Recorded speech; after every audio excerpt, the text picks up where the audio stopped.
en el sermón anterior, él nos planteó de que durante esta serie se van a desarrollar por lo menos 7 temáticas, ¿ya? Por lo menos, no 7 sermones necesariamente, pero sí 7 temáticas, de la cual ya en el sermón anterior se vio quiénes somos a la luz del texto del capítulo 5, desde los versículos 1 al 12. Y el día de hoy lo que vamos a ver es cuál es nuestra misión dentro, ¿cierto?, de esta idea de el manifiesto. Y el texto estaba basado en Mateo 5, como ya lo hemos leído, desde los versos 2 hasta el 15. Y nosotros hemos podido ver en cierto aspecto ya quiénes somos. Y Jesús en medio de este sermón a sus oyentes del siglo cero, entonces ahora comienza a comisionarles una misión. Y esta misión la comisiona en base a dos figuras, la sal y la luz. Pero antes de pensar más profundamente en estas dos figuras para considerar esta misión, yo quisiera plantearles como primer punto que consideremos algunas implicancias que tiene el ser sal y luz a la luz también de este texto. Entonces, en esta hora yo quisiera que viéramos el campo de nuestra misión, los llamados a la misión, las implicaciones o el objetivo de la misión, y por último, que viéramos también los cuidados que debemos tener en medio de esta misión. Entonces, como primer punto, quisiera que pudiéramos determinar cuál es el campo de nuestra misión. Nosotros vemos que Jesús nos menciona o está hablando en este sermón acerca de ser sal y ser luz. Por lo tanto, podemos nosotros tomar como implicancia de que estamos en un mundo que si Jesús comisiona a ser sal y luz, es porque necesita de sal y de luz. Entonces, Jesús toma estos dos ejemplos de la vida cotidiana. Ahora, la sal a través de los tiempos siempre se ha comprendido en torno a dos funciones importantes. Una de ellas es sazonar la comida, que sin duda alguna muchos de ustedes hoy día hicieron a través de ese rico almuerzo que se sirvieron. Pero hay otra también que quizás ya no es muy usada en nuestros tiempos, que es la de preservar alimentos. En nuestro contexto, quizás la idea de la sal pierde un poco esta intención, ya que para nosotros la sal más bien cumple esta función, como bien les decía, culinaria, de sazonar los alimentos. Entonces, aunque podríamos también nosotros sacar ciertas enseñanzas e implicancias del concepto solamente como sazonador, creo que es más correcto que podamos entenderlo en el uso más esencial para el siglo cero o el siglo primero o los tiempos antiguos, como en esta idea de preservar. Hoy día nosotros tenemos la dicha, ¿cierto? Y la bendición de tener cierta tecnología y la ciencia también nos ha traído algunos beneficios bastante útiles para la vida cotidiana, como por ejemplo el refrigerador, que es muy útil para conservar los alimentos. Pero no solamente es útil el refrigerador para conservar los alimentos, sino que también hoy día existen ciertos químicos y elementos que se aplican a los alimentos que ayudan a preservarlos y provocan un efecto que retrasa el camino natural que tienen los alimentos una vez que ya han sido desconectados de su fuente de vida, que es la descomposición. Entonces, no solo los refrigeradores nos ayudan, sino que hoy día también existen muchos aditivos que se pueden ir aplicando. Pero en el tiempo antiguo esto no era así. No existía la electricidad, no existían los refrigeradores, no estaban tampoco estos químicos que hoy día existen que ayudan a preservar los alimentos, pero sí existía este elemento natural que es la sal. Y a través de la sal, ellos la aplicaban para poder de esta manera proteger que los alimentos comenzaran a su estado de putrefacción. O de alguna forma también ayudaba a esto a retardar ese proceso. Entonces, bajo esta comprensión más primordial de la sal, yo creo que podemos tener una mejor perspectiva de este primer punto de qué es lo que implica que Jesús comisione bajo esta figura de sal y de luz.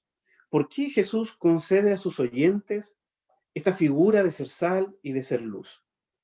¿Por qué el mundo necesita de esto, de sal, de luz? Entonces, si pensamos en sal particularmente bajo esta idea, como preservante, entonces debemos también comprender que implícitamente nosotros podemos conocer el campo de nuestra misión.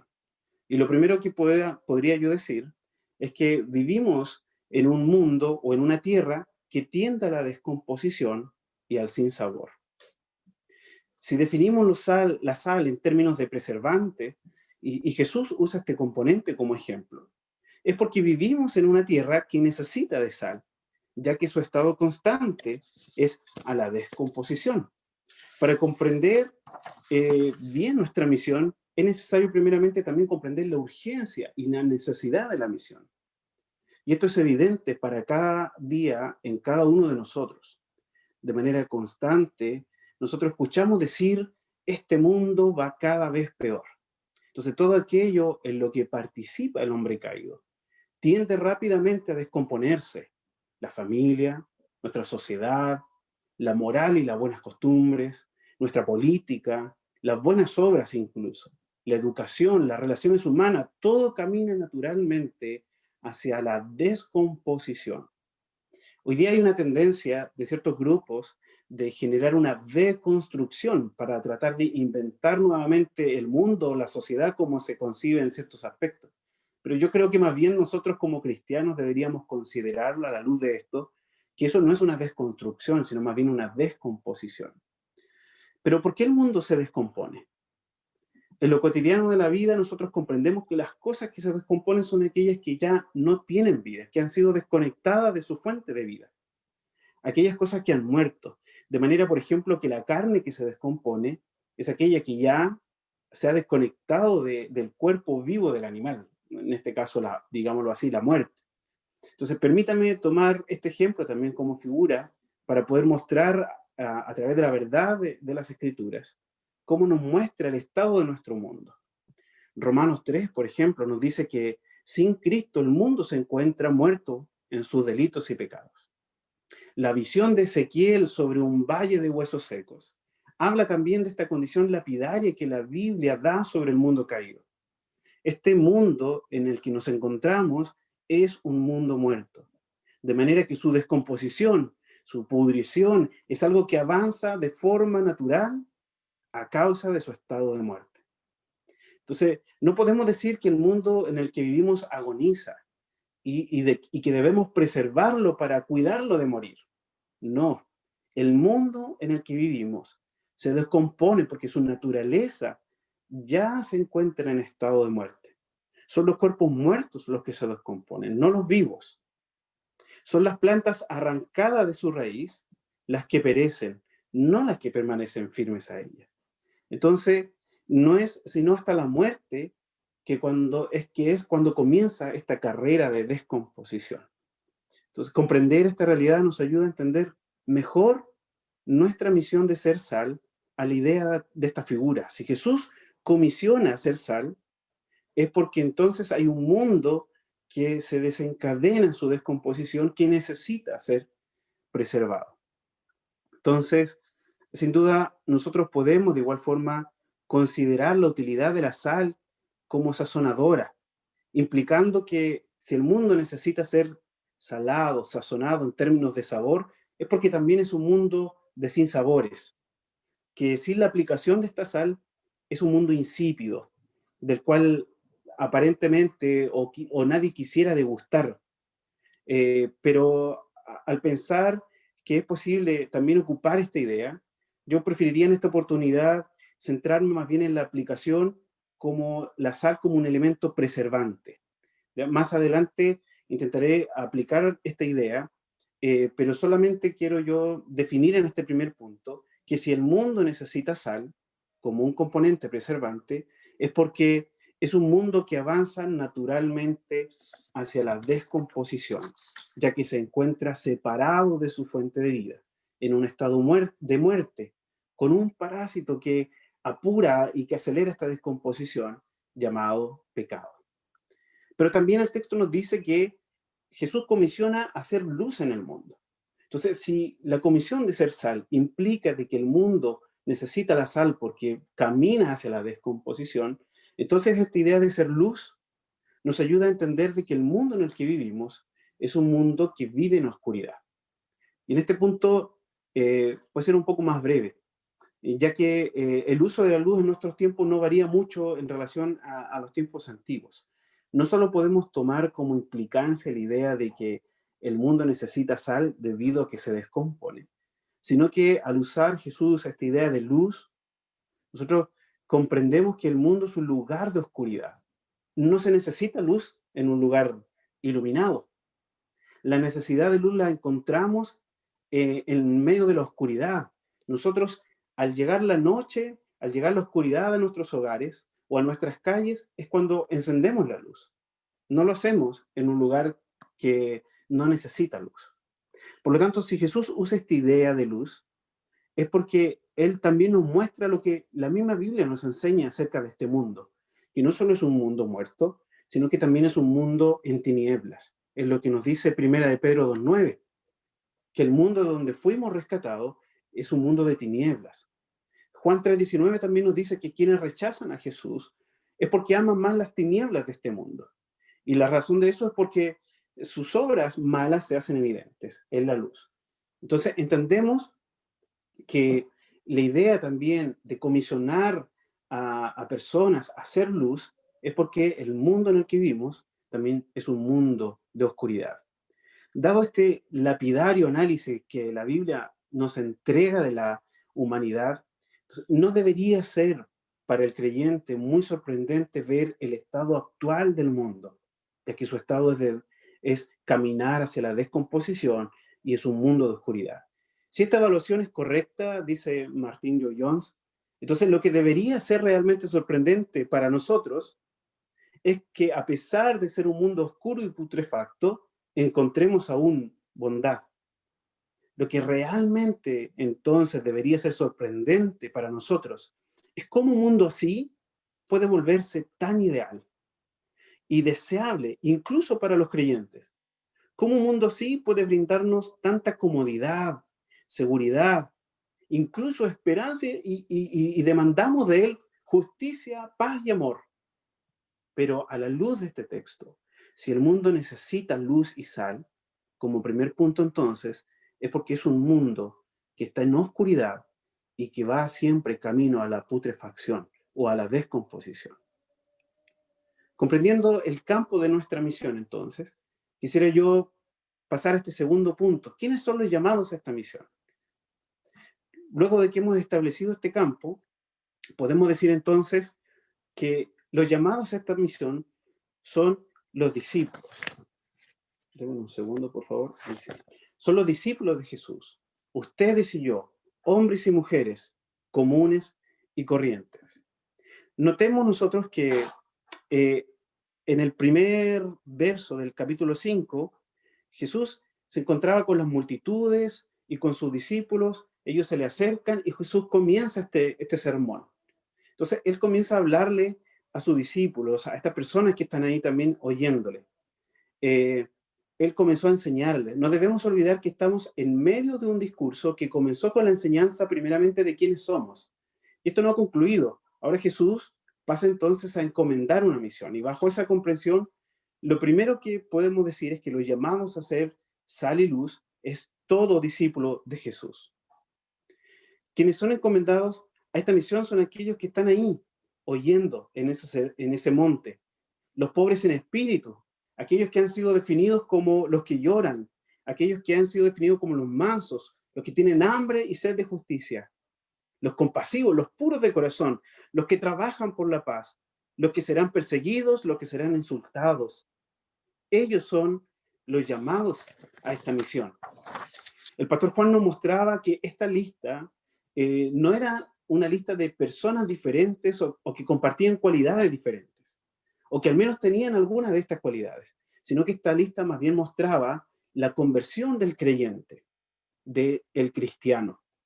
Por lo tanto, si el cristiano en el milagro de la conversión ha sido equipado con estas características, entonces ya está listo también ahora para poder actuar en la misión que Jesús le está encomendando, ser sal y ser luz para este mundo.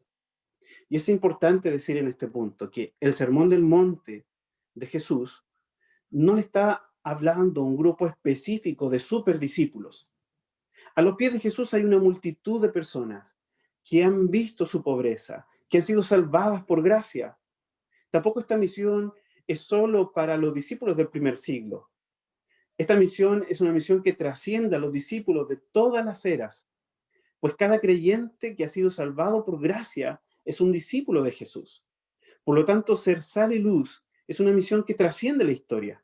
Es un llamado para creyentes de todas las épocas y de todos los contextos y de todas las sociedades. Ser sal y luz es una misión para ti y para mí. Pero no solamente Jesús dice ustedes son, indicando de quiénes son los llamados, en esta primera frase de ustedes, sino que también yo quiero mostrarle que es el creyente y nadie más que el creyente el llamado a esta misión. Porque él dice, ustedes son. Este llamado se hace más evidente ahora. Y quiero enfocarme en esta segunda parte de esa frase, ustedes son, en el son.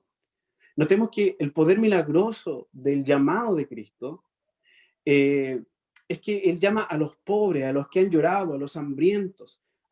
Ellos han sido invitados ahora a participar de la misión de Dios, o lo que llamamos también la missio Dei. Qué privilegio es para el cristiano no solo ser salvado de las tinieblas de este mundo y de la pudredumbre de este mundo, sino que además ahora ser invitado a ser partícipe de la iluminación de este mundo y de la preservación del mismo. Usted y yo, pecadores, rescatados, ahora somos llamados a participar por gracia de la luz que vino a este mundo. Entonces, esta idea de ustedes son también implica que es algo que Él ha hecho por nosotros. El texto nos dice que ustedes llegarán a ser, con mucho esfuerzo y dedicación, la luz y la sal de este mundo. Tampoco es una invitación a procurar ser la sal y la luz del mundo. Es una afirmación de Jesús que el creyente, y solo el creyente, y nadie más que el creyente, ha sido capacitado para ser sal y luz de este mundo. Jesús no está llamando a los filósofos griegos de aquella época, que hoy en día son muy considerados, por cierto, y que son leídos como los grandes pensadores de estos tiempos y de muchos tiempos. Él no está llamando a esta escuela de filósofos a iluminar nuestras mentes, a hacer la luz que el mundo necesita. Note también que Jesús tampoco está llamando a los maestros de la ley, a los fariseos, a los escribas, ellos que tenían un concepto muy elevado de la vida moral y que por excelencia podrían quizás haber sido llamados a preservar a este mundo de la pudrición y de la descomposición con su moralidad y con sus leyes morales. Él no llama tampoco hoy en día a las grandes escuelas de pensamientos a ser luminarias para este mundo. Tampoco Jesús invita a las poderosas fuerzas del Imperio Romano a que frenen la maldad de los hombres. Jesús está llamando a ser sal y luz para este mundo a aquellos que están ahí en el monte, sentados a sus pies, que han sido transformados por el poder del Evangelio, a personas comunes, como usted y como yo. Entonces, dado esto, dado que hemos comprendido cuál es el campo de la misión, dado que hemos visto quiénes son los llamados a la misión, entonces, ¿cuál es ahora nuestro objetivo? ¿Qué es ser sal? ¿Qué es ser luz? ¿Cómo podemos ser sal y cómo podemos ser luz? Entonces, quiero que veamos estas implicancias. Si hemos considerado sal como un elemento para preservar, entonces debemos verlo desde esta perspectiva. En el Antiguo Testamento, la sal era usada como un símbolo de preservación de igual manera. Se habla así en varios textos del Antiguo Testamento de cómo era el símbolo de que Dios preservaba perpetuamente el pacto con su pueblo. Nosotros podemos encontrar esta idea en Números 18 y 19, también en 2 de Corintios 13:5. Se encuentra esta idea de que ellos, sus ofrendas, las cubrían con sal como un símbolo de la preservación del pacto perpetuo de Dios. Entonces, cada creyente tiene como misión evitar la rápida descomposición de este mundo. Pero, ¿qué debemos preservar de este mundo muerto? ¿Qué hay que conservar si es un mundo muerto? Generalmente nosotros Aquello que se descompone lo desechamos, no lo preservamos. Sin embargo, nosotros creemos, como creyentes, que a pesar de que este mundo está muerto y camina hacia la descomposición, sigue siendo el mundo de Dios. Y un mundo que será restaurado. De manera que las personas, aún en su estado caído, siguen llevando la imagen de Dios. Y en sus corazones aún está la ley escrita de Dios. De esta manera, por conciencia también, ellos comprenden cuándo están llevando a cabo sus malas obras. Así, nadie, dice Romanos, quedará exento de la evidencia también del juicio de Dios. Entonces, en este punto, ser sal tiene que ver con ser también partícipes de la gracia común de Dios para el mundo. Por ejemplo, nuestros vecinos, cuando sus matrimonios están en descomposición, cuando sus familias entran en un estado de descomposición, ¿cómo nosotros podemos ser sal? ¿Cómo por medio del Evangelio podemos frenar esa descomposición, esa tragedia? O en las corrupciones laborales, por ejemplo, en las coimas, en los abusos laborales. ¿Cómo tú puedes ser sal y frenar esa descomposición en las artes, en la música, como compositores? Nosotros hoy día vemos cómo hay ciertos géneros, particularmente de música, que denigran y traen esta putrefacción al concepto del amor, de la mujer, de la sociedad. ¿Cómo nosotros podríamos entonces participar de esta sociedad, por ejemplo, siendo compositores de letras que honraran a nuestras mujeres, que las honraran como vasos de honra? La poesía, que hoy día quizás más bien busca seducir el corazón hacia el emocionalismo. ¿Cómo tú y yo podríamos entonces aportar con esto? Y quizás en vez de compartir a veces ciertos poemas de Coelho, por ejemplo, ser nosotros mismos quien escribamos nuestras propias poesías y elevemos así, de esta manera, a nuestros hijos, a nuestras esposas, a nuestros esposos, a la luz de las Escrituras. ¿Cómo evitamos la descomposición de este mundo en cuanto a temas tan tangibles como el aborto? Sumándonos a foros de conversación, desde también la perspectiva de la ciencia, o también en forma bastante práctica. Yo no sé si a usted le ha ocurrido que a veces entra en un círculo de amigos o de colegas que están teniendo una conversación poco honrosa y ellos, al ver que usted llega a la conversación sabiendo que usted es un creyente, termina esa conversación deshonrosa y eso cambia. Yo creo que esa es una forma también en la que usted ha sido sal, en la que yo he sido sal, donde hemos frenado la deshonra en ese momento en medio de esa conversación. Y no estoy hablando desde un moralismo, de ponernos como ejemplo, de decir que nosotros tenemos un nivel de conversación más elevada. No, estoy hablando como el resultado natural de algo, como la reacción natural de aquellas personas. Entonces, debemos ser nosotros personas que preserven este mundo de caminar desenfrenadamente hacia el mal. Si a usted le ha ocurrido alguna de estas cosas, entonces ha sido partícipe de detener esta descomposición a causa también del pecado. Pero si queremos usar también el concepto como sazonador, podemos de igual manera aplicarlo a la vida, que la vida sin Cristo es una vida sin sabor, insípida, y que solo por medio del Evangelio que el creyente predica, este mundo puede también saborear la vida. Como dice Colosenses 4:6, que sus palabras sean sazonadas con sal. O sea, como dice nuestra versión NBI, que comúnmente leemos, que sus palabras sean palabras de buen gusto, palabras que cuiden la descomposición de nuestro entorno. Pero también, ¿cómo podemos ser luz? El mundo en el que vivimos siempre ha estado en una búsqueda constante por la luz. En nuestra historia incluso tenemos un periodo que se llama la era de la iluminación. Carecer de luz es llevar a término el día. Se acaba todo. ¿Se recuerdan ustedes la confusión que generó en algunos animales, el eclipse que tuvimos hace un mes atrás, donde muchos de ellos se iban a dormir y a acostar, porque ellos comprendían que al llegar la oscuridad, el día ha acabado? Pero en este sentido, nosotros también podemos ser luz para este mundo. No solo en lo científico, que es importante, sino que también en lo religioso y espiritual, el mundo ha estado en una búsqueda de iluminación. Por ejemplo, el budismo, el hinduismo, tienen como fin último en su postulado alcanzar la iluminación, el entendimiento. Incluso las civilizaciones a lo largo de las épocas han usado la lámpara como un símbolo de desarrollo. Y en nuestros tiempos modernos también utilizamos la ampolleta para graficar que hemos sido iluminados por alguna idea. Entonces, por lo tanto, vemos que el reconocimiento al menos de estas veredas, de una búsqueda de luz, es que el mundo está en oscuridad. Y en este sentido, podemos decir que ser luz tiene como primer objetivo mostrar y apuntar y evidenciar de que el mundo no es un mundo con luz, sino un mundo de tinieblas.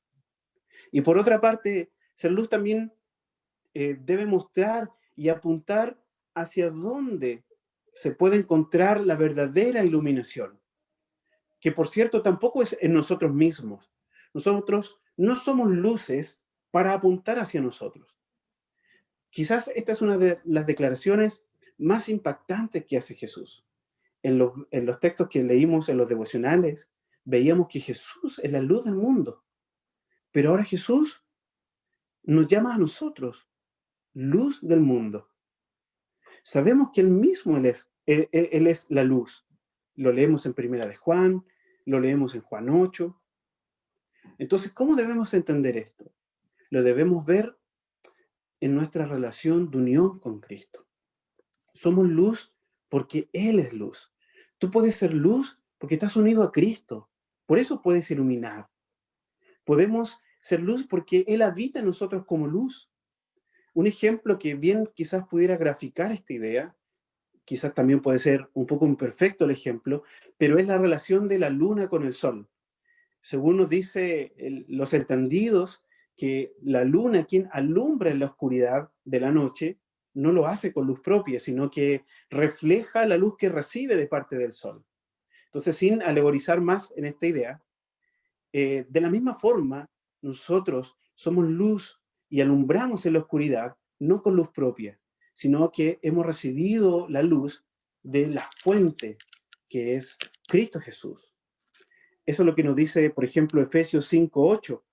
Efesios 5:8 y 9 nos dicen, porque ustedes antes eran oscuridad, pero ahora son luz en el Señor. Vivan como hijos de luz.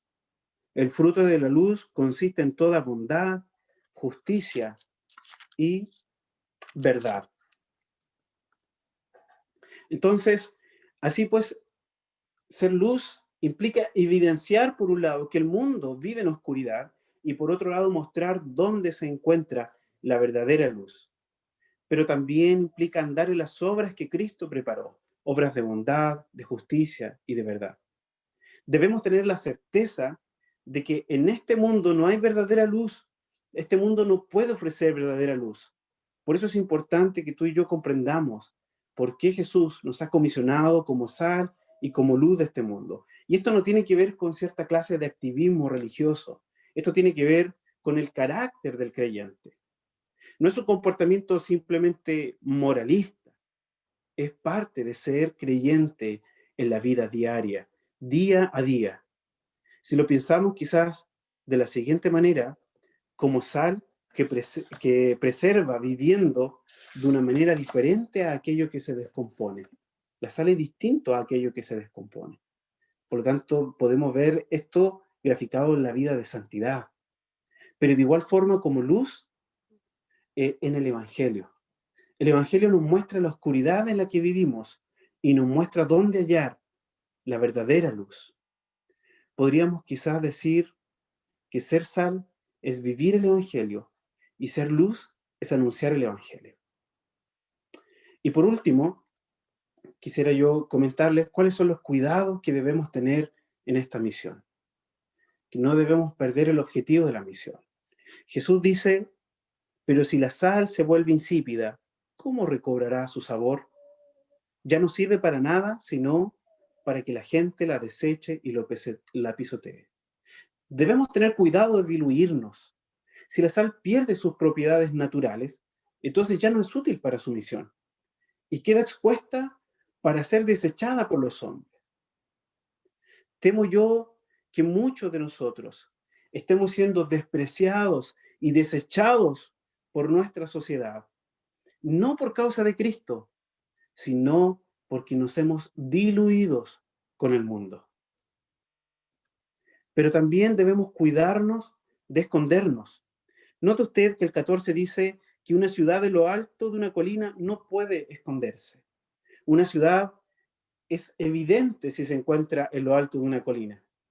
Esta expresión tan obvia que usa Jesús, de igual manera, la usa más abajo cuando dice que nadie enciende una luz para luego esconderla dentro de un cajón. No tiene sentido. Pierde su función por la cual ha sido encendida. Hoy nosotros, en nuestra era de la luz eléctrica, quizás nos damos el lujo de malgastar la luz y efectivamente encenderla y poner un cajoncito encima. Y la ocupamos como adorno, que se ve bastante bonito, por cierto. Pero no vaya a ser que nuestra luz no sea nada más que un adorno bonito, pero que no cumpla su función de iluminar, de mostrar que el mundo está en oscuridad y de mostrar dónde puede el mundo hallar la verdadera luz. Entonces, este tema lógico que usa Jesús, esta expresión de uso natural de estos elementos para mostrarnos qué absurdo es que un creyente también no sea sal y no sea luz. Recordemos que en el sermón anterior el pastor Juan nos decía que este sermón es una línea que nos va mostrando, por un lado, cómo comienza la vida del creyente, pero cómo también avanza.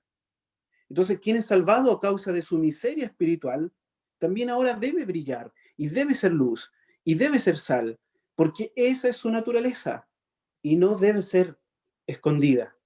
Una de las formas de esconderse de la misión es aislarse de este mundo. Así lo malentendieron en tiempos pasados como una vida de santidad mal comprendida los monjes. Ellos se apartaban del mundo porque era oscuro y putrefacto, para no contaminarse. Entonces, en el temor de diluirse, terminaron abandonando la misión. Quizás hoy día para nosotros este concepto de un monje es un poco alejado, distante, pero yo he oído de manera recurrente entre personas creyentes que desean incansablemente huir del pecado de la ciudad para ir a vivir a la santidad del campo. Pues el campo es nuestro nuevo redentor, donde encontramos seguridad, paz, tranquilidad, alejados así de esta sociedad en tinieblas y putrefacta, transformándonos en lámparas escondidas bajo un cajón.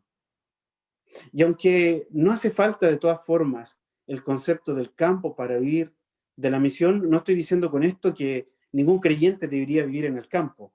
Si bien es cierto, es muy agradable hacerlo, al punto que yo quiero ir es a la motivación de por qué nos alejamos de la ciudad. Pues muchas veces somos lámparas también ocultas o cubiertas por las paredes de nuestros hogares, aún viviendo en la misma ciudad. También debemos cuidarnos de olvidar el fin de la misión, de gloriarnos a nosotros mismos. La misión tiene como fin la gloria del Padre. Nota usted en el verso 16 que Jesús dice que hagan brillar ustedes su luz delante de todos para que ellos puedan ver las buenas obras de ustedes y así alaben al Padre que está en los cielos.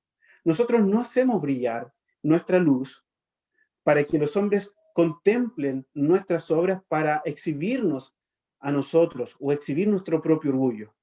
Recordemos que este obrador que hace brillar su luz sabe que es pobre y ha llorado por esa pobreza. Reconoce su miseria y reconoce que no hay luz alguna que él pueda hacer brillar por sus fuerzas propias. Sabe que ha sido transformado también en manso y humilde. Pero es un peligro olvidar que esta misión tiene como fin glorificar a Dios y que el mundo también le glorifique.